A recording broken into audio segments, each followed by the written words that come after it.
नमस्कार.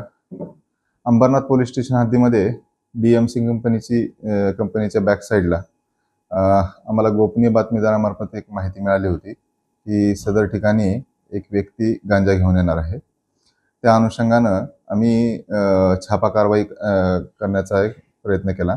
त्यासाठी माझ्या कार्यालयातून त्यांना परवानगी देण्यात आली. त्या अनुषंगानं आम्ही छापा कारवाई केली. त्यामध्ये मनोज रामप्रसाद यादव या आरोपीकडे 2 किलो गांजा आम्हाला प्राप्त झालेला आहे.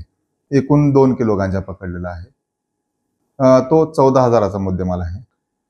पोलीस निरीक्षक गुन्हे श्री शिंदे साहेब, त्याचबरोबर DB पथकाचे अधिकारी, सदरची माहिती जी आहे ते हेमंत पाटील नावाचे आमचे DB कर्मचारी आहेत, त्यांना मिळालेली होती. त्यांच्या या इन्फॉर्मेशनवरून आमचे API कजारी साहेब आणि त्यांच्या टीम मार्फतीनं सदरची कारवाई केलेली आहे.